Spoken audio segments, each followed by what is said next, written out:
Hello everyone and welcome to Silicon Sounds, audio for the rest of us. It's my pleasure today to review the Celeste Pandamon. Celeste is fast gaining a good reputation in the in-ear monitor community for producing some very quality products with respect to sound and construction, of course, at reasonable prices. It is an offshoot or sister company of the parent company, Kinera, who they themselves produce some very high quality inner monitors, for example, the Kinera Norn, which I have reviewed, as well as other accessories such as cables, etc. The Pandamon can be regarded, though, as a follow-up to the well-received and reviewed by yours truly, Celeste Gumiho. They do have some similarities, but there's more dissimilar than similar. Both are powered by an SPD or a square planar driver, as Celeste likes to call it. But there's some major differences to it. The Pandamon sports a second generation 10mm SPD driver and also drops the additional balanced armature driver that was included in the Gumiho. Much has been made about the appearance of the Pandamon. I'll hold it up so you can see it for yourself. This is a new release where they've taken off the coloring on the plate, made it a much more plain looking. All in all, I personally think it's very nicely appointed, very nice looking IAM. Much has been made about its appearance, though. Kinera has answered with a new design, reducing what some would consider the garish graphics on the faceplate. That's the new design right here. My thoughts on all of this are as such. I don't usually care what the IAM looks like. I do like a nice looking IAM, but once it's in your ears, you can't see them, and then it's all about the sound afterwards. But I understand how some people could have an aversion to something that they consider ugly. Again, as with everything else in audio, it's very subjective. The Pandamon I found was very easy to drive.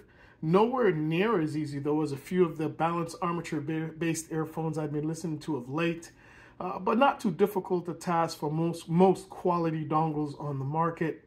Tip rolling here is an absolute must, as the particular and peculiar shape of the Pandamon did for me do something very rare. It presented some fitment issues. Really had to dig into my tips. Good thing to have a good selection of tips. All of those who wish to enter in this hobby, or whatever you may call it, I highly recommend that you do down the road continually invest in tips, good quality tips, to get that proper seal and the proper insertion depth. The Pandamon has a very balanced tuning that is a departure from most of its direct competitors. Even so, there's a perceptible warmth present as well, but definitely not in your face. My time spent with the Pandamon has been a very pleasant one. Ample detail and control, in particular given its price range of just around $60 US at the time of filming of this video. What's on tap here is a balance, more of a neutral sound, which is a departure definitely from the Gumiho. We'll talk about that in comparison later. So the specs are, it has a 10mm second generation square planar driver, or SPD driver, impedance of 9 ohms, which is less than most 32 ohm in-ear monitors out there that we see in the budget realm. Sensitivity is 108 decibels. Frequency response, take it as it were, 20 to 20. Comes with a very nice actual silver plated copper cable. Equipment used for this evaluation include the EIDA 9038S G3 with the stock filter, digital filter, topping A50S amplifier, XDU, or Zudu as you call it, MT602 hybrid tube amplifier, which really was a great synergy with the Pandamon. The DAC used was the SML Soundscript 10th Mark II, and tips were BGVP W07s and Final Audio E Clairs. Cable I settled on was the nice HCK 16-core high purity copper. Build, fit, and quality. The Pandamon comes in a very attractive retail package. Very. While it may not indicate the resulting sound quality, it at least shows that the company is thoughtful enough about presentation and details. Same can be said about the Gumiho. Very, very nice, attractive retail packaging. A few little extras in there as well. The thing about the Pandamon, though, when it comes to fit, is the shape. It has a bulging disc type of shape, which is very dissimilar from your typical IEM. I'll hold up the Kiwi Air's Cadenza, for example. This is more typical shape of an IEM. You compare it to the Pandamon, you can see the difference right there. It doesn't look like it would be much of a problem with respect to fitment, but I did have some issues with the Pandamon. Were solved by choosing the proper tips and really paying attention to how much force is being pulled on it from the cable and so on and so on. Let's get to the sound. I did skip over quality. Just as with the Kinera products I've used in the past, the quality here was definitely above board. Very, very good quality. Zero complaints with respect to quality. The included cable doesn't seem like an afterthought. The included accessories are well thought out. Quality of those matches the quality of the earphone itself. So 2 thumbs up there. Let's get to the sound again. Bass. The Celeste Pandamon is blessed with a very linear response without much added emphasis, in particular in the mid-bass on down. You don't get that heightened mid-bass thump, but you do get a nice punchy type of bass. If anything, there is a slight sub-bass upward tilt, definitely heard on tracks that will elicit those the sub-bass frequencies, but it's very tastefully done. Mid-range bass bleed is not an issue, and the low end does extend satisfyingly into the sub-bass. Definitely not a sub-bass heads IEM. But for those who appreciate a more balanced approach, the Pandamon will definitely garner good marks here. What is impressive is the control heard in the bass, not overly thick or indecisive. The Pandamon represents itself, I should say, as being satisfyingly poised even on bass-heavy tracks. I use tracks such as Angel from Massive Attack, fantastic track. Really highlighted the Pandamon's ability to stay poised and relay the texture of the driving bass of this track quite clearly. There's a definite texture in the track that's lost on a lot of lesser IEMs. If you listen to that track, it starts out with the really driving, droning bass, and as the bass kind of settles in, there's a definite texture to it. Mid-range. The mid-range of the Pandamon is more forward than recessed. There's a surprising amount of detail here, both micro and macro elements being heard. In addition, there is a naturalness to the mids that is pleasing and lends itself to extended listening sessions, even more so than the Gumiho. This might be why they dropped the balanced armature driver, made improvements in the extension of the SPD 2.0 driver. Definitely is something we hear in the mid-range. Male vocals come off as clean with a natural fullness evident in Tenderhearted Lover, for example, by John Stoddard. His vocal intonations coming through clearly. Holly Cole has a track, and the angels sing It Could Happen to You. Played back extremely smooth, very nice to listen to. That was listened to with a DSD 128 file. Extreme clarity there. Separation was also admirable, and the Pandamon sounding open, except for some rare circumstances at high volume levels, in particular with tracks of dubious recording quality. The upper mid-range does have some emphasis, and this can be heard in some female vocals, the notorious Pin Again. This mild emphasis is not excessive, thank goodness, nor distracting, and harshness was never usually an issue. On some very complex tracks with lots of upper mid-range energy, the Pandamon can start to sound congested, but this is not something that is unique to the Pandamon. I can bring out 20 IEMs, and out of 20, probably 15 or 16 of them suffer the same thing. Let's get to the treble now.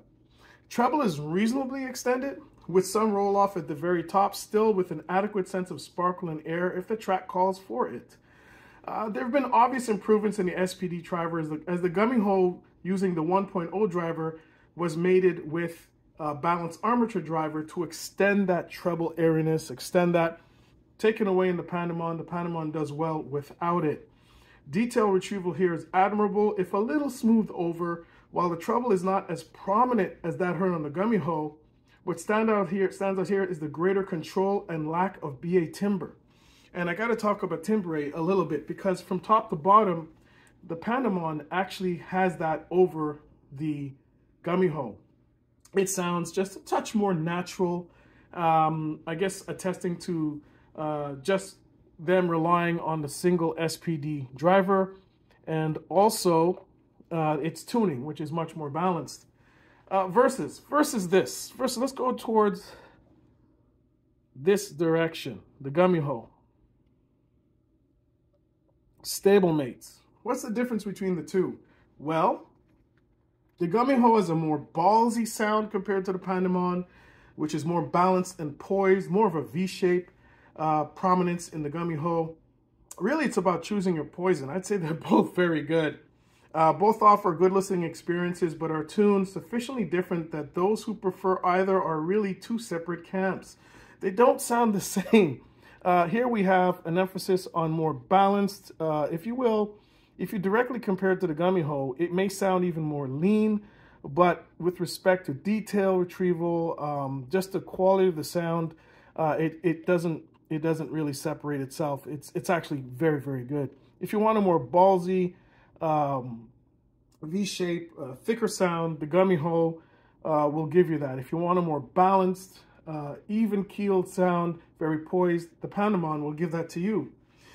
In the upper mid-range and trebles, where the Pandamon does not suffer from the occasional metallic BA timbre heard in the Gumiho, and so comes off as more natural overall.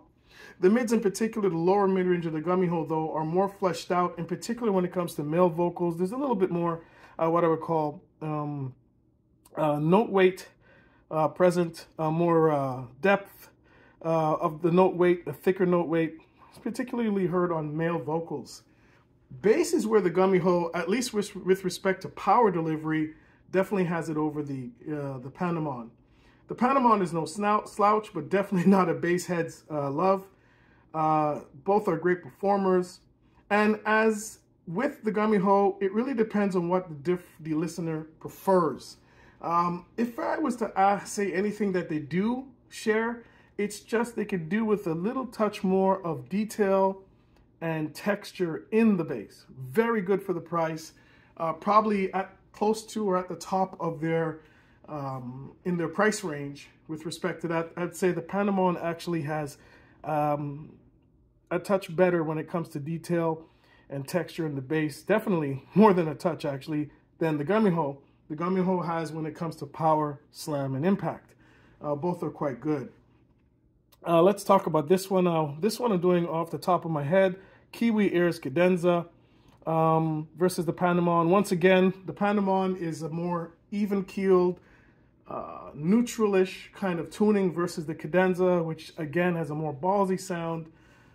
With respect to bass, detail, they're pretty much on the same level, although the Cadenza has a stronger bass output than the Pandamon. But when it comes to tracks that have heavy sub-bass, I probably would prefer the Pandamon's approach. It does show its capabilities, but only if the track calls for it. Not to say that it's bass shy, it is not. That's a lot of people have to realize.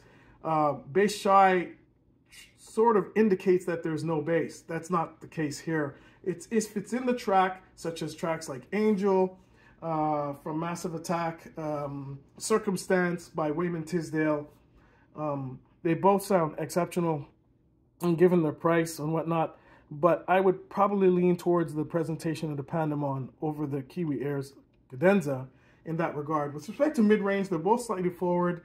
I would say the Pandamon is a smoother performer. With respect to detail in the mid-range, both are very hard to separate in terms of that metric. Treble, again, Pandamon has slightly less extension than the Cadenza. Cadenza treble is actually quite good, given what it is with respect to its in its price range and its competitors. Really a toss-up here. The Pandamon offers you a smoother approach to treble with less propensity towards any kind of harshness as opposed to the Cadenza. Both are quite good. Again, The Pandamon doesn't seed any wins or seed anything here. It really depends on what you're after. So they're both pretty good, actually. So in conclusion, let's draw a conclusion here. Celeste, also known as aka Kinera, have another winner here. The Panda is poised and controlled. It has a pleasing sound that is balanced with exceptional control for the price, even keeled as it were.